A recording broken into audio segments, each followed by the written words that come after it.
Hi, welcome back to the channel. This video is going to be on H.M.S, Home Mechanic Syndrome. You know I love you guys. That's why I make so many how-to videos and things, try and help you guys out at home, try and help pass on a bunch of skills that I've learned and don't really get to use enough anymore, and that I would have begged for videos. That there really wasn't YouTube bike mechanic videos I was learning this stuff. Stuff I would have loved to have learned the easy way instead of bugging every bike mechanic I know and terrorizing them and screwing things up and breaking stuff and spending hundreds of hours volunteering, hoping I'll learn something from somebody who knows what they're doing. Which I still recommend all those things. So this is a perfect classic case of this. This bike was dropped off yesterday. It is, in theory, a 650B randonneur bike. In theory. It's a 650B conversion. So I do a lot of these for people. I think that I'm the best at these. This is evidence of that. In theory, this great bike builder named Elephant Bikes, he did a bunch of cool stuff a few years ago. One of the early gravel bike guys. Neat stuff. In theory, he did these mods for this guy. So this is an old, probably 70s or 80s Shogun road bike from Japan. And he added cantilever bosses. Maybe it's some really early work of his. Or maybe it wasn't him at all. Cantilever bosses, the fillets are really bad and rough. So maybe look like they were filed down a little bit. Maybe they're just no file. Cantilever bosses in the front for 650B. Cantilever bosses in the back for 650B.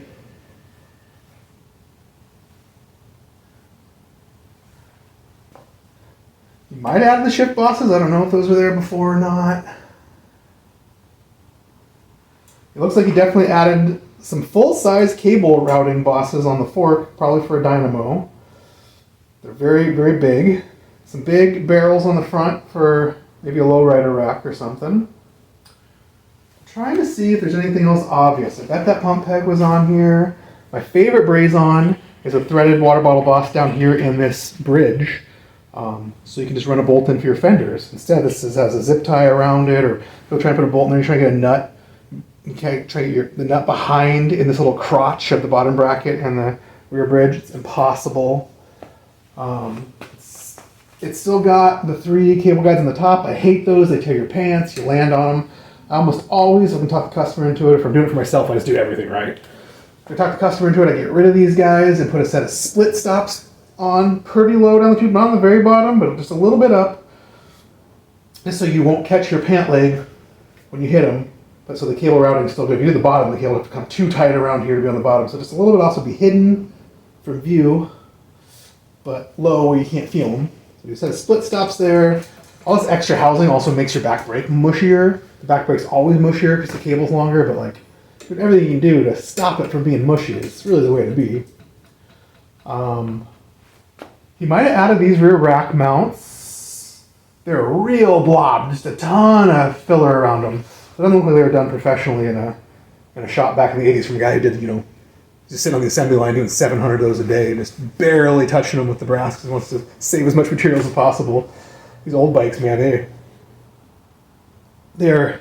some of them are cheap and shitty and mass produced, but they're also kind of a marvel at how good some of those frame builders really were brazing. They're doing it all day, every day. There's definitely some big blobbed on cable guides on the bottom, so all the brazing looks very amateurish, very paranoid, but not super good. Big giant blobbed on brass cable guides on the bottom. I don't do cable guides on the bottom anymore. The bottom bracket shell just sucks up a ton of heat. It's kind of a nightmare for a thin little guide. And then if anything ever happens to them, you're kind of boned. So I always drill and tap them for a little plastic guide. There's all bikes went that way, Plastic guides are still available everywhere used. You can get them new for $2 with the screw. They're wonderful. I mean, it's damaged or mangled or whatever, no problems. You just swap out the plastic guide. So those are all the mods I'm seeing. Things I would have done is probably use something cuter and littler. I usually cut my own out of some rack tubing. I'll just file a little slot into them, or use a little loop or a little washer, or do internal.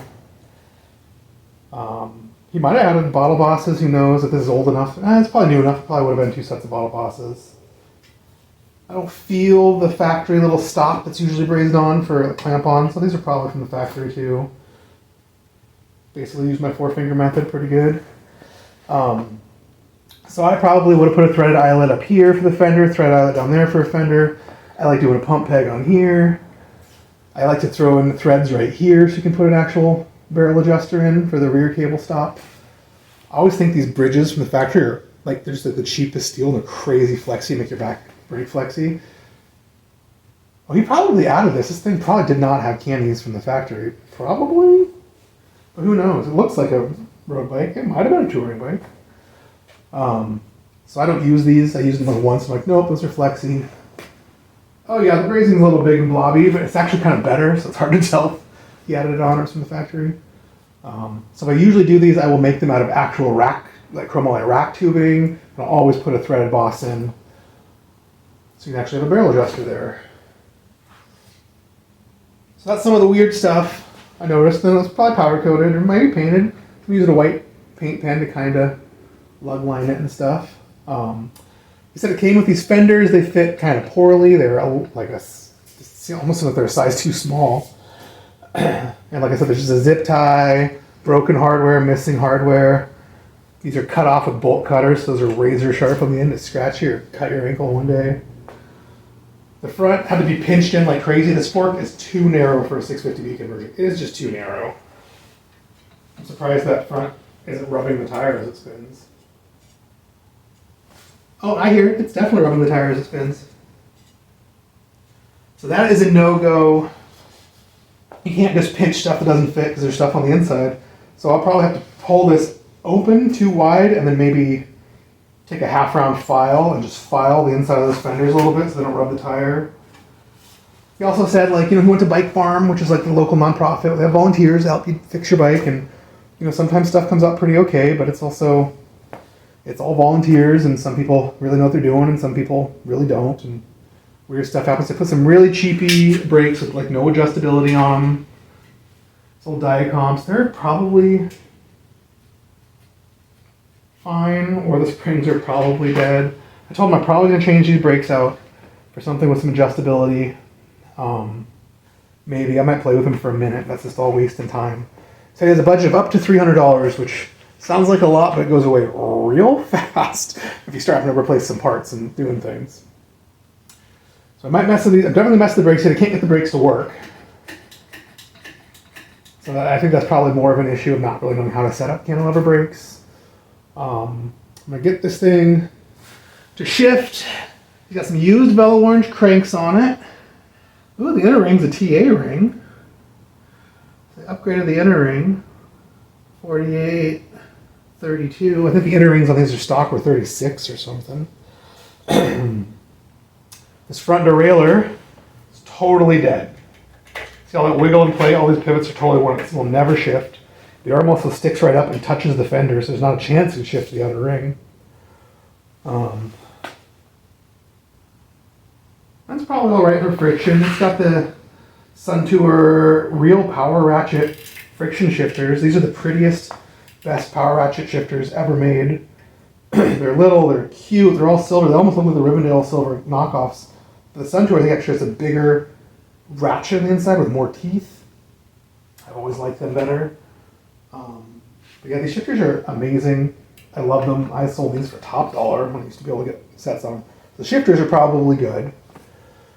This bike also came with this weird wheel set. It's some vintage Araya 650B in Japan, probably single-walled, probably like an 80s mountain bike rim. Maybe a 70s 650B road bikey rim. Very weird. On some kind of cheapy Suzy hubs with bolt-on axles. That's also making me think this is an 80s mountain bike wheel set. Still kind of cool. It's got the Pan Racer Col de la Vive 650B. I think these were 38s. These are 40s. I remember I ordered a set of these when I first started doing 650B. I put my bike for like a day and I hated them. They just seem like cheap cruiser tires. People say they're indestructible, I guess is what he was saying, but they have a big, ugly tread, like, vintage cruiser bike tires. I just assumed they'd hold every piece of glass and, get flats or whatever. I immediately upgraded to the Rene Hurst tires, and they rode night and day different. I've never looked back. So we got this bike. Where does one even start? So let's look at these cranks. The cranks. Oh, no, this crank is moving. So either that square taper is blown out, the crank's not on tight, the bottom bracket's loose. Oh, this one's moving too. Oh, it's the whole bottom bracket. So whoever installed this bottom bracket did not tighten it down. That's what I mean by home mechanic syndrome, where everything kind of looks like it's done right, but somebody like, you know, sort of knows what a bike's supposed to look like, but everything's actually wrong. Like, everything. It's like, oh, I can trust this. I can just, you know, the only thing wrong with the shifting is this front rib. No, it's going to be literally everything. So I pull these cranks. I might pull this bottom bracket out to look at it, make sure it's the correct Bella orange one. Or the correct length. I mean, the length looks good. It looks good. It could probably be a little bit narrower. It's probably fine. We're going to pull it out. We're going to tighten it down. The dust caps sit out too far. Barely finger tight. I wonder if this is the right bolt or not. We're definitely replace this front derailleur. We might replace the brakes. The back wheel is definitely out of round and out of true. I probably won't spend a bunch of time wasting time on 80s low-end mountain bike wheels. The chances are the rim was egg-shaped from the factory. Like, all the stuff's just kind of lower endy. He did say he wants to do a new set of wheels one of these days with the Dynamo hub. So I'm going to do that. I'm going to try and get these fenders bolted on better. Like, things I noticed, like, they have broken hardware. The front one, they said they didn't have the hardware at all, so they got like a random used stay from a non-profit. Then somebody put them on with a bunch of leather washers, and if you use leather washers on VO hardware, the threads are too short and the nut will always fall off. If you do use one on the outside, not one on the inside and the outside. This is probably going to be like a 10-hour job for the price of a 3-hour job. The price of a 2-hour job plus parts.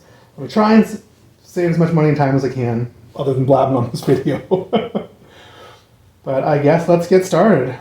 So first thing is pull this bottom bracket. I've done a lot of videos on pulling bottom brackets. I probably don't need to see. Maybe I'll just check in once I come to weird stuff. All right, I pulled this bottom bracket out. It is like I thought. There's barely any grease on it. The grease it is on here is really dirty and gritty. It sounds like there's still a bunch of sand in there. How that happened when you have a bike sandblasted and powder coated. There's still just a bunch of sand inside everything, everywhere, making everything gritty. So this thing was finger loose, not enough grease, tons of dirt. It's a real cheapo bottom bracket. Should measure this thing too. Make sure it's not like a 73 for a 73 shell instead of a 68 shell. That's why it might have been bottoming out on each other and just not being tight. Or I've forgotten to tighten it. Or they might have not known you need to tighten it.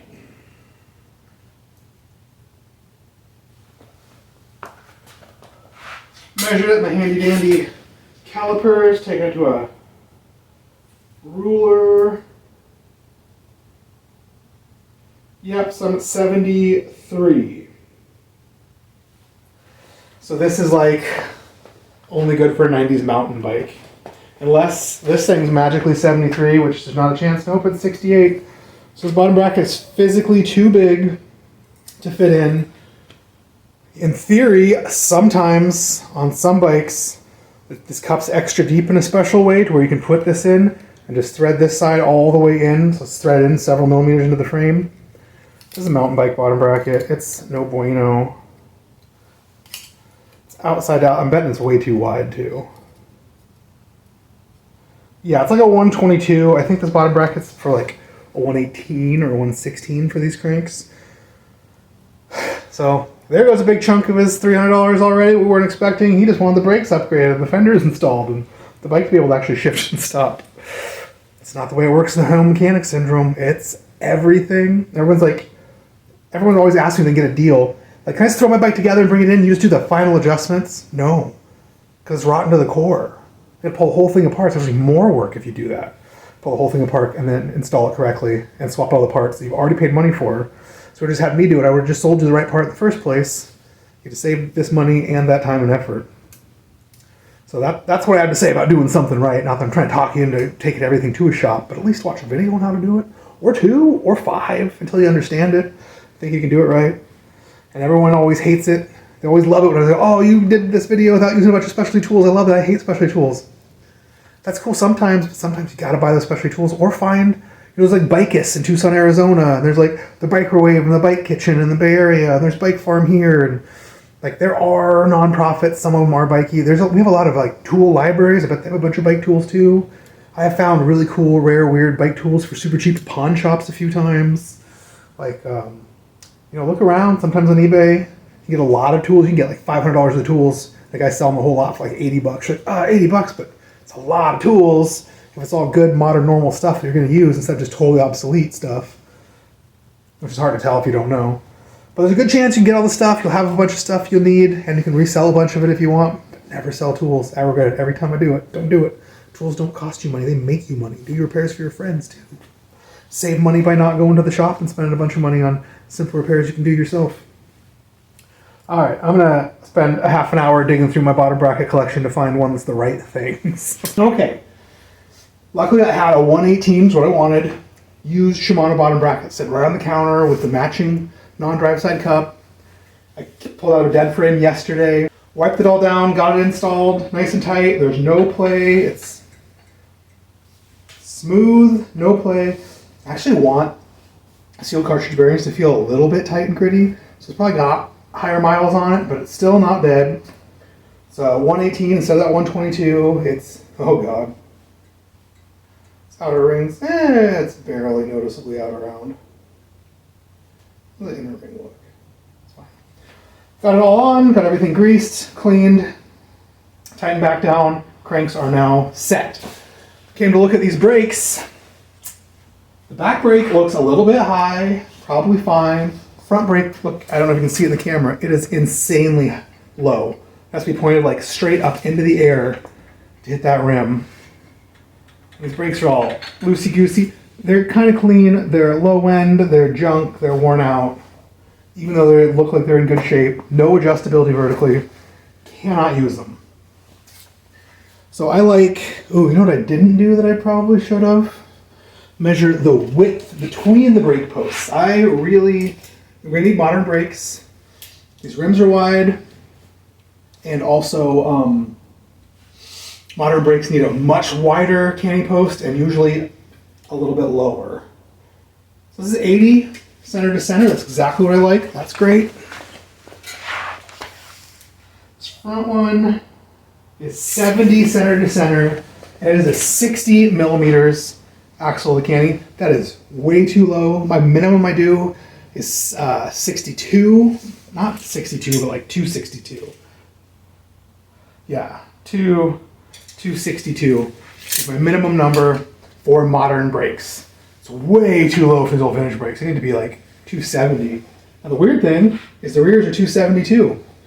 So I don't know if he did them like that on purpose or if he misread the jig when he put them on. It's supposed to both be a 262. I know on the Allegro I just did with vintagey brakes, I do set them at different heights sometimes because the brake itself has no adjustability. It really dictates that height. And the Allegro has a really raked out fork.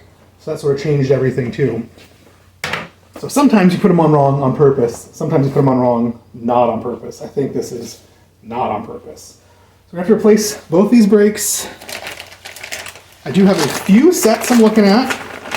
Here is a very clean, very silver, probably from the 90s, Shimano SXT RC. Those are all words, but they're bright silver, they're anodized. It was on like a mountain bike group or hybrid group that no one cares about. They have these nifty pad holders. I almost wonder if I could find pads that fit them. I feel like maybe some of these vintage mountain bike pads are a weird size and no one makes them. But that could just be all my... These pads are like zero wear, but they're rock hard. So these might be cool. They have a full, probably 12 or 14 millimeters of adjustment here. The whole pad can slide up and down inside that arm. So this might save the day. And they're classicer, and they're cool. I would want pads that fit though. I would want to just put these ugly but totally good, cool stop Eagle 2 pads on. Next, this is an irony. When I first started my shop, every Surly in the world came with these Tektro Ornix brakes. And not all of them, but quite a few, these brakes just squealed like crazy. No matter how many times you adjust them, they squeal, they squeal, they squeal. I could usually get them adjusted pretty well to where they wouldn't squeal, but people hated them so much that when I had Kenton Cycle Repair, we just stopped. People came in with these brakes, we just pulled them off, threw them in the recycling, and put a different Tektro brake with the wide profile, like Touring Canty or something on. And that solved all of the problems, always. Now, all of a sudden, there's still bags of these brakes everywhere, probably because people took them off. And suddenly they have some value. I keep selling them on eBay. People want them again because they're good looking, they're narrow profile, and you just have to, they do take a totally different pad shoe, so they have to be a totally different pad again. Particularly the V-brake style pad with the nuts instead of this long post style pad. So I have to put new pads on. This is a nice little bag of them with the correct bolts. At least I see 3 bolts. Oh, there's the 4th one. Woohoo! So this might work, except for means I might have to put new pads on, I might have to fight setting them up. This is a very, very, very clean set of early 80s AT50, so like the lower end version of the XT, wide Canny Boss brake, very touring, very classic. This is like a mint condition set. There's like no corrosion. Original pads have no wear. They're definitely 40 years old and hard. It doesn't have the bolts. I have to dig through and find 4 bolts I like the look of that match.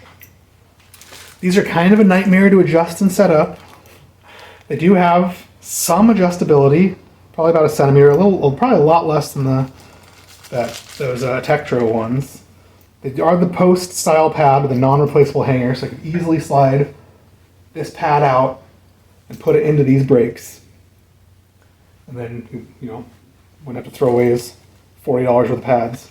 They're so clean, there's no wear, so I'm guessing that the springs are in mint condition. So another problem with a lot of vintage brakes is the springs will be worn out and they don't wear out at an even rate.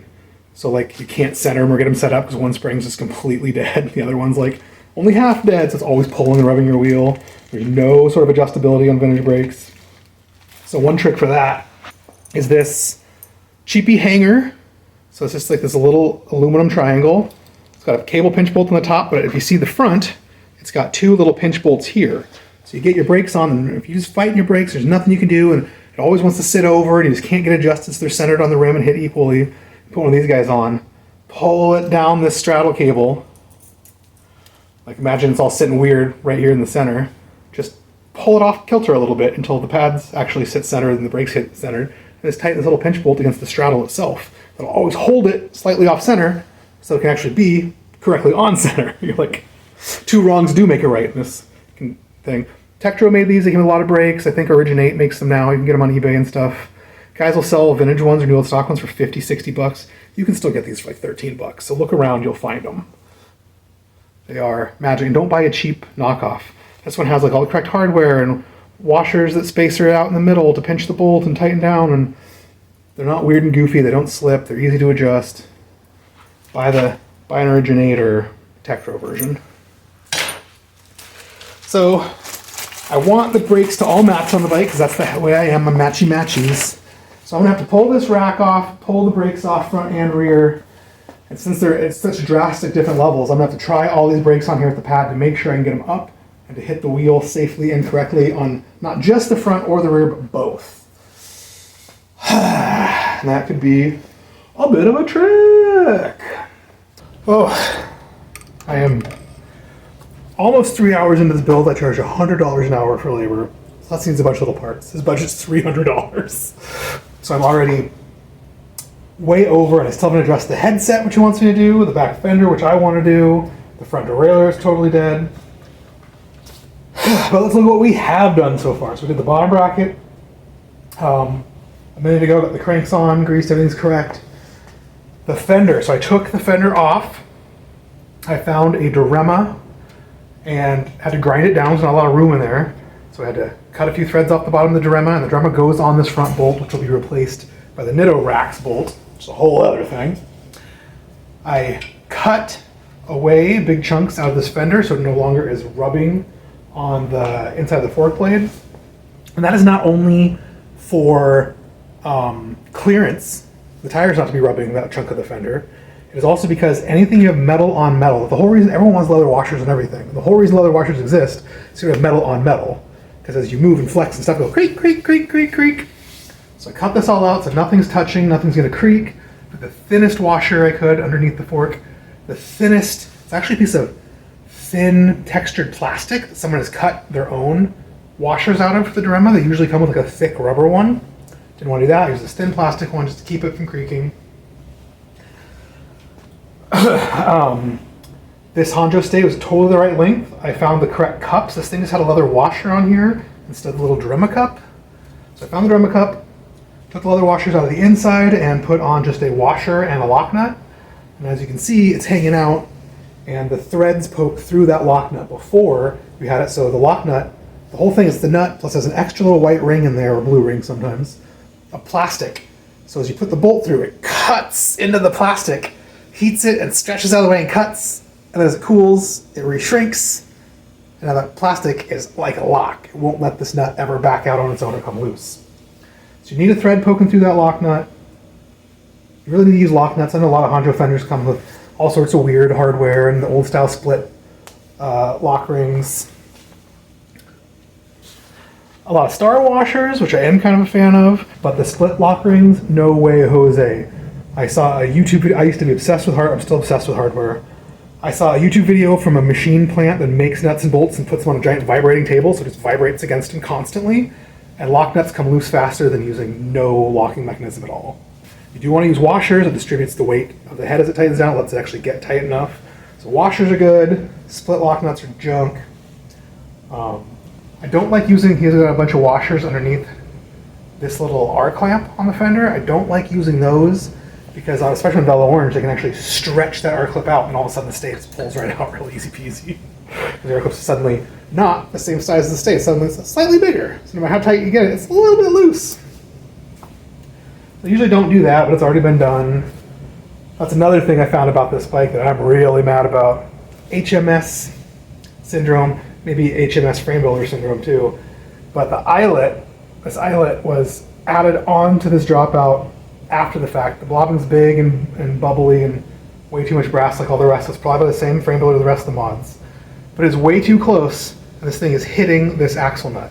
So there's really no way getting the wheel on or off without taking the nut really, really, really super loose because all this hardware is always going to be coming out and hitting. If you used a plastic fender, that hardware might not hit. That's just like another one of those kind of amateur things. Everything's in the wrong spot. I mean, the reason why I became a frame builder in the first place is because of stuff like this. Everything's in the wrong spot, drives me nuts. Bikes are slapped together to save a penny here, save a penny there. You sell 1 million units, you know, that's $100,000 you saved. They're not really made to actually function. So every bike in the world has weird stuff. There's no fender clearance here, but way too much down there, and like, just weird, you know, why? Phrase-ons in the wrong spots, you can't actually use them. A lot of these rack barrel style ones, like he has in the front, are that way. They'll be on a round tube, they won't stick out far enough. So you can't actually tighten a rack or anything too, because the rack will hit the tube, and there'll be a giant gap between the braze-on. So you have to find a big spacer somewhere, like, hate that kind of stuff. I like stuff that actually fits and makes sense and just works. You can just put it together, it just works. 20 mechanics from down the road can all touch it and all change it. Oh, that worked great. Not even think about it. They won't even go, oh, this is the best bike ever. I didn't have to think about it. They might just go, oh, wait, I didn't have to fight stuff and find spacers and rebend stuff and switch hardware out all over the place, and everything just worked. It was magic. It was like it was designed to work on purpose, because it was. So the fender line is now pretty nice. Things should still line up for the rack to bolt for that hole they drilled. This is all settled. Bottom bracket settled. I tried all the brakes. I'm not happy with any of them. I'm the most happy with this. So I tried the Ornix brakes. They're definitely tall enough, but the pad mounts on the back side. This is so narrow in here, you couldn't, the pad touches the fork blade and the rim at the same time. I tried these weird STX Shimano brakes. They fit pretty nice. Kind of the same problem. The pad kind of touched the fork blade. So it's a very common thing a lot of guys have done. It has cut the last few millimeters, that last little nub, off the brakes on both sides. So now there's no problem. You got all the clearance in the world. You still have 90% of the pad to hit the rim. With the brake all the way up, it hits the front rim, and with it all the way down, it hits the back rim. The old Dior brakes could not hit the front rim. It was just too low. You have to angle it way up. It was no bueno. So they wouldn't work. The Tektronix wouldn't work, but these nice mid-level 90s, very nicely finished Shimano brakes. They're not popular cool at all. I say this about stuff all the time. Some stuff that's not popular cool at all is so nice. It's such functioning, well-designed, well-made stuff, but it just doesn't say XT on it or Dura-Ace or Ultegra. It's just not sexy, so it suddenly has almost no value, but it works great. Sometimes you get the higher end stuff and it actually doesn't fit right for your application. And it's like, no, I gotta make this road derailleur fit on this. And you're like, no, you need a long cage mountain derailleur. Not even an expensive one. Just, that's all the problems. Like, no, it's not cool enough. It's not sexy enough. So here we are. I gotta get these guys on. Another thing I noticed, now that I have the fender all done, brakes picked out. Another thing I noticed is this rack did not fit at all. It was just on there and under so much tension to the, barely the bolts out because it was rubbing so hard. It was boom. So I'm gonna have to get the rack back on and bend and tweak it to fit. He's not using double-sided rack bolts, which make your life a million times easier. You can take the rack on off without messing the bolt. I think I don't need them. I think the candy post sticks out just enough. It should be totally fine. I'm gonna have to loosen this fender bolt to the rack, back on and off 50 times, bending it. One of the things you really want addressed was the headset. It is real gunky feeling. There's definitely no money left in the budget. I've already budgeted to put new brake cables on and get the brakes on and adjusted. So I'm gonna have to call and be like, we are over budget, and I still haven't touched the back fender, the front derailleur. You want the seat posts? I haven't touched the seat post, and I haven't touched the head. I think he wanted a new headset.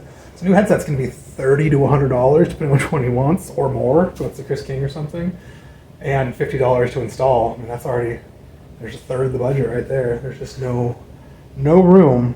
But I will at least get it back together, the stuff I've taken apart, even though there's really no room in the budget for this rack either. I'm just gonna do it. I'm just gonna do it.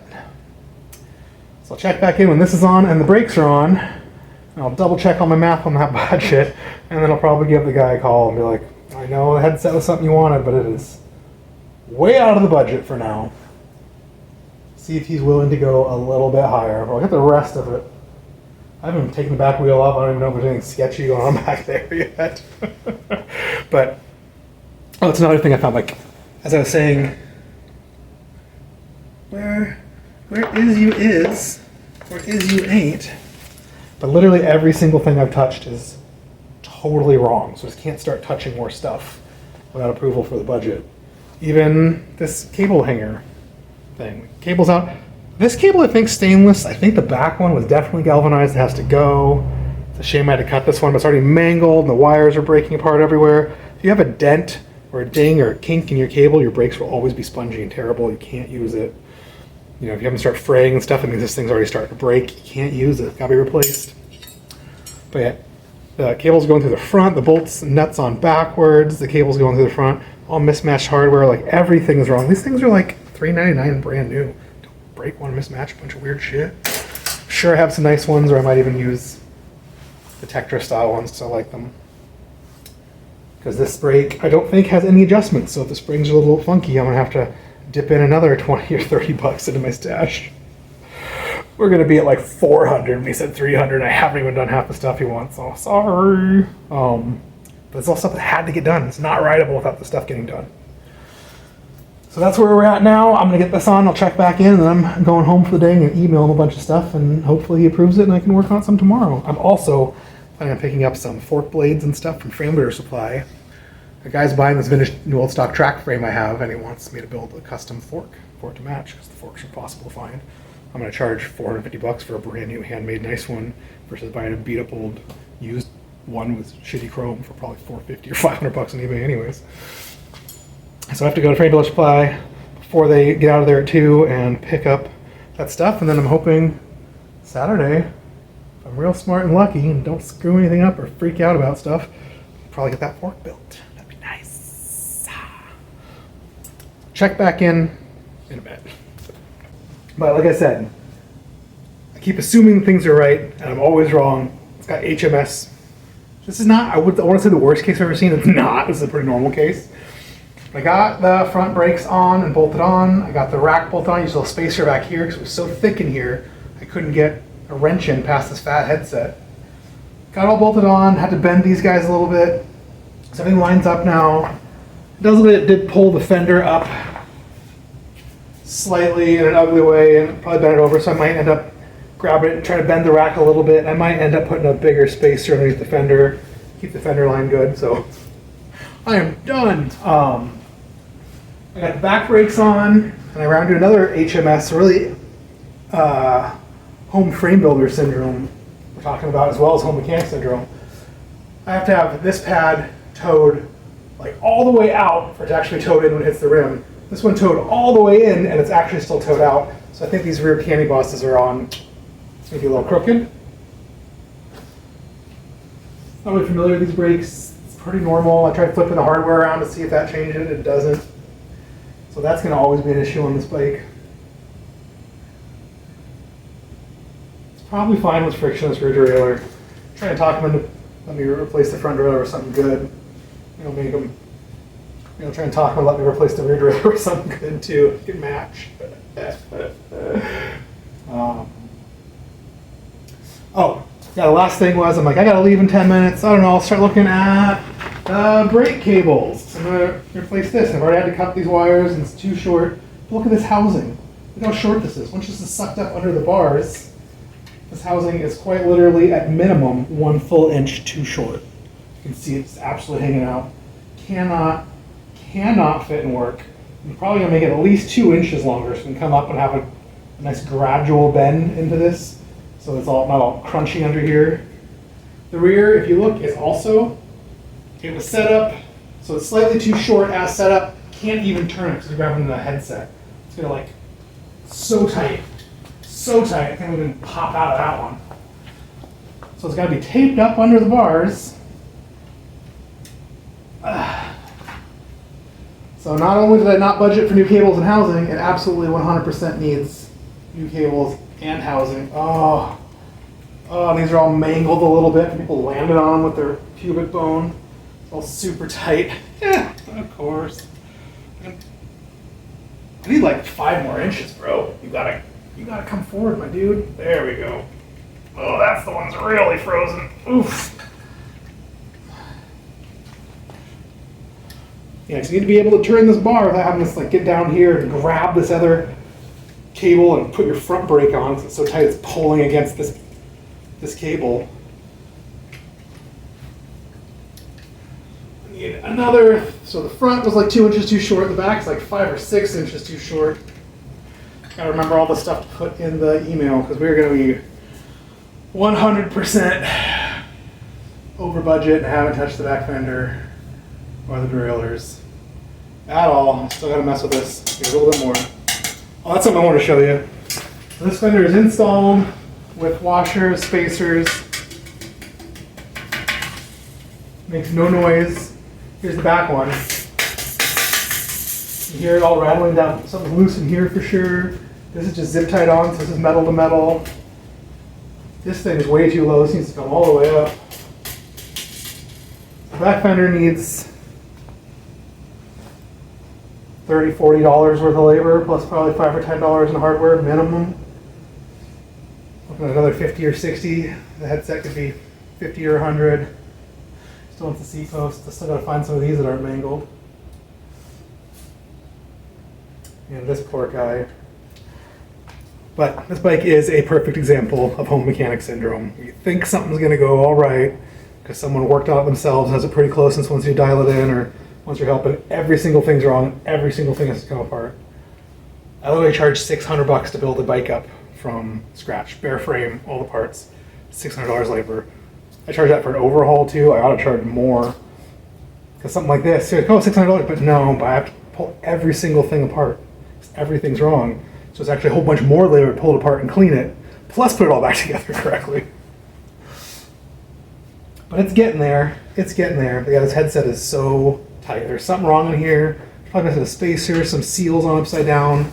I can see some bit of silver under this crown race. That might be a seal pinched in there. So I really do want to pull it apart and look. He doesn't like it. It's like a cheap Origin 8 one. Unless we put something nice on, but that's more money. It's going to be a big email. Trying to be like, you should put a couple $100 more into this. What if he says no? I'm like, well, your bike's still not rideable and we're over your budget. That would be sad. I knew when I took it that I was going to end up putting way more into it than he was paying for.